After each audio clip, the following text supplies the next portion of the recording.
ஏன்பா பிரிட்டிஷ் நீங்க இந்தியாவை ஆட்சி பண்ண காலம் எப்பயோ மலையேறி போச்சுப்பா. இது இப்ப எங்க நாடு, நாங்க என்ன நினைக்கிறோமோ அதுதான் வந்து நடக்கும். இங்க வந்து மூக்க நுழைக்கிற வேலை வச்சுக்காதீங்க. இப்படிதான் பிபிசி பண்ண ஒரு வேலைக்கு நம்மளோட வெளியுறவுத்துறை அமைச்சகம் வந்து சரியான பதிலடி வந்து கொடுத்துருக்காங்க. காலனிசம்லாம் வந்து எப்பயோ மலையேறி போச்சு, இப்ப வந்து திரும்ப உங்க வேலையை காட்டாதீங்கன்னு சொல்லிட்டு ஒரு தரமான பதிலடி வந்து கொடுத்துருக்காங்க. இன்னைக்கு நம்ம வீட்டில் அதை பத்தி தான் வந்து பார்க்க போறோம்.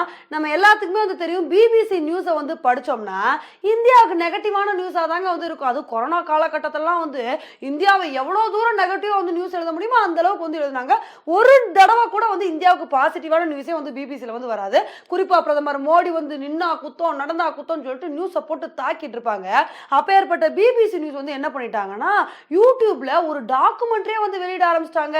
அந்த டாக்குமெண்ட்ரி வந்து யாரை பற்றி, அந்த ஆவணப்படம் வந்து யாரை பற்றி, நம்ம பிரதமர் மோடியை பற்றி. அதுவும் பிரதமர் மோடி வந்து இந்த மாதிரி பண்ணிட்டாரு அந்த மாதிரி பண்ணிட்டாருலாம் இல்லை. 2002ல குஜராத் கலவரம் நடந்துச்சு பாத்தீங்களா, அந்த கலவரத்துல பிரதமர் மோடிக்கு என்னென்ன ரெஸ்பான்சிபிலிட்டிஸ் வந்து இருக்கு, அதுல வந்து பிரதமர் மோடி வந்து என்ன மாதிரி தவறுகள்லாம் வந்து பண்ணாரு, என்ன மாதிரி விஷயத்தெல்லாம் வந்து பண்ண தவறுனாருன்னு சொல்லிட்டு ஒரு ஆவண படத்தை வந்து ரிலீஸ் பண்ணிருக்காங்க யூடியூப்ல. இது ஒரு பாட்டுல 2 பாட்டு வேற. ஜனவரி 17ஆம் தேதி தான் ஒரு பாட்டு வந்து ரிலீஸ் ஆயிருக்கு. இனி ஜனவரி 24ஆம் தேதி வேற ஒரு பாட்டு வந்து ரிலீஸ் ஆகுமா. இந்த மாதிரி விஷயத்தெல்லாம் வந்து பண்ணா நம்ம இந்தியாவோட எம்இஏ வந்து சும்மா இருப்பாங்களா? ஏன் என்ன மேன் பண்ணி வச்சுட்டு வந்துட்டு இருக்கீங்க? எங்க நாட்டுல நடந்த பிரச்சனையை பத்தி நீங்க பேசுறதுக்கு யாரு? நீங்க இன்னும் வந்து இந்தியாக்குள்ளே இருக்கீங்க, இந்தியாவை நீங்க தான் ஆண்டுட்டு இருக்கீங்கன்னு நினைச்சிட்டு இருக்கீங்களா? அந்த காலம்லாம் வந்து எப்பயும் வந்து மலையேறி போயிடுச்சு. இதை பத்தி பேசுறதுக்கு நீங்க யாருன்னு சொல்லிட்டு நம்மளோட வெளியுறவுத்துறை அமைச்சகத்தோட செய்தி தொடர்பாளரான அரிந்தம் பக்ஷி வந்து சரியான பதிலடி வந்து கொடுத்துருக்காங்க.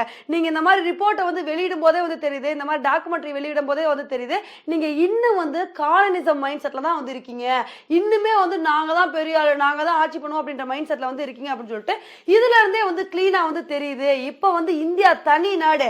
2002ல இங்க என்ன விஷயங்கள் வந்து நடந்துச்சுன்னு தெரியும். அதுக்கு வந்து சுப்ரீம் கோர்ட்டே வந்து தீர்ப்பு கொடுத்தாங்க.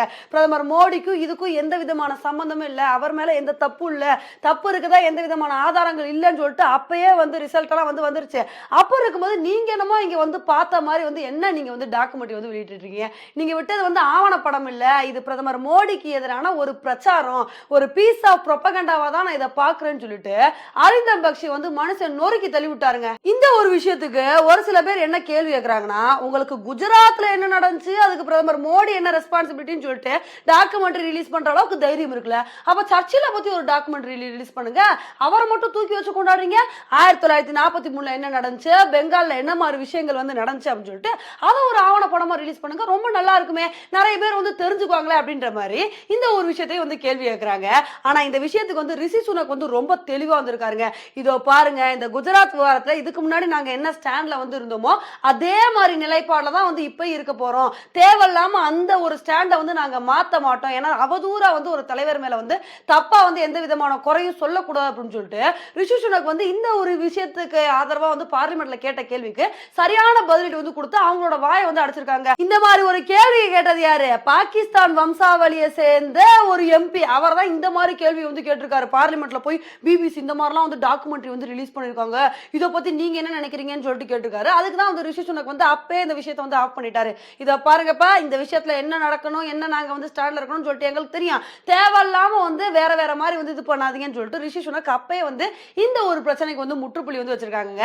ஆனா இந்த விஷயத்துக்கு வந்து பிரதமர் மோடியோட ஆதரவாளர்கள் என்ன சொல்றாங்கன்னா, என்னதான் வந்து பிபிசி அந்த பிசி இப்படின்னு சொல்லிட்டு என்னன்னா மாத்தி மாத்தி நியூஸ் பண்ணாலும் மக்களை பொறுத்த வரைக்கும் வந்து தெளிவா இருக்காங்க. இப்ப எதுக்கு இந்த மாதிரி நியூஸ் எல்லாம் வந்து போடுறாங்கன்னு நினைக்கிறீங்க? 2024ல தேர்தல் வரப்போகுது. ஏன்னா 2014ல இதே மாதிரி தான் வந்து ஆரம்பிச்சாங்க. 2014 என்ன சொன்னாங்க, குஜராத்ல என்ன நடந்துச்சு தெரியுமா, இவர் போய் பிரதமர் வேட்பாளரான்னு கேட்டாங்க. ஆனா அவர் வந்து கெத்தா வந்து பிரதமர் ஆனாரு. திரும்ப 2019ல என்ன வந்து உருட்டாங்க, ஜிஎஸ்டி வந்துருச்சு, டிமானிட்டைசேஷன் வந்துருச்சு அப்படின்னு சொன்னாங்க. அதுக்கப்புறம் 2019லயும் வந்து திரும்ப வந்து பிரதமர் ஆனாரு. இப்ப திரும்ப எப்ப கோட்டெல்லாம் வந்து அழி முதல்ல இருந்து போடு அப்படின்ற மாதிரி இப்ப திரும்ப வந்து குஜராத் வாரத்துக்கே வந்து வராங்க. சோ இந்த மாதிரி விஷயத்தெல்லாம் வந்து வச்சுதானே வந்து ஊட்ட முடியும். ஏன்னா பிரதமர் மோடியை பத்தி என்ன குறை சொல்ல முடியும்? அவர் இவ்வளவு சொத்து சேர்த்துட்டாருப்பா, அவர் இது பண்ணிட்டாருப்பா, அதை கொள்ளையடிச்சாருப்பான்னு சொல்லிட்டு ஏதாவது குறை சொல்ல முடியும்? ஏன்னா அவரோட தாயார் இறந்தது பின்னாடியே வந்து பாத்தீங்கன்னா ஒரு 2 மணி நேரத்துல வந்து திரும்ப அவரோட இயல்பு வாழ்க்கைக்கு அவரோட மக்களுக்காண்டி சேவை செய்யணும் அப்படின்னு சொல்லிட்டு அவரோட டியூட்டிக்கு வந்து போயிட்டாரு. இப்ப ஏற்பட்ட மனுஷனை வந்து என்ன குறை சொல்ல முடியும்? இந்த மாதிரி ஏதாவது இல்லாத போல அடிச்சு விட்டா தானே வந்து ஆச்சு. அதனாலதான் இப்படிலாம் வந்து ட்ரை பண்றாங்க அப்படின்ற மாதிரி அவரோட ஆதரவாளர்கள் வந்து இந்த ஒரு விஷயத்துக்கு வந்து கருத்து சொல்றாங்க. இது ஏன் வந்து இந்த அளவுக்கு நம்ம இந்தியா வந்து இந்த விஷயத்தை வந்து பெருசுபடுத்துறாங்கன்னா, பிபிசி வந்து ஒரு சாதாரண நியூஸ் சேனல் இல்ல, ஒரு பிரைவேட் நியூஸ் சேனல்பா. அவங்க பாட்டுக்கு 10ஓட 11 ஒரு நியூஸை போட்டு போயிடறாங்க அப்படின்னு சொல்லிட்டு நம்ம வந்து விட முடியாது. பிபிசி பிபிசி வந்து பாத்தீங்கன்னா பிரிட்டிஷ் கவர்மெண்ட் ஃபண்டடோ ஒரு நியூஸ் சேனல். அப்படி இருக்கும்போது அவங்க என்னென்ன நியூஸ் போடுறாங்களோ அதுக்கு பிரிட்டிஷ் கவர்மெண்ட்டுக்கு வந்து பங்கு இருக்குங்க. அதனால நம்ம இந்தியன் கவர்மெண்ட் வந்து இந்த விஷயத்த சும்மா விடக்கூடாது. நீ எதுக்கு இந்த மாதிரி நியூஸ் போடுற, இல்லாத போல போடுறதுக்கு நீ யார் அப்படின்னு சொல்லிட்டு கேள்வி கேட்டு இந்த ஒரு விஷயத்த ப்ரெஷர் பண்ணி இனிமேல் பிபிசி வந்து நெகட்டிவா நியூஸ் போட விடாம வந்து நம்ம தடுக்கணும் அப்படின்றதுதான் நம்மளோட கருத்தா வந்திருக்கு. ஓகே ஃப்ரெண்ட்ஸ், இந்த ஒரு விஷயத்தை பத்தி நீங்க என்ன நினைக்கிறீங்க அப்படின்றத என்னோட கமெண்ட் செக்ஷன் வந்து போடுங்க. இதே மாதிரி இன்னொரு வந்து மீட் பண்றேன். Bye friends.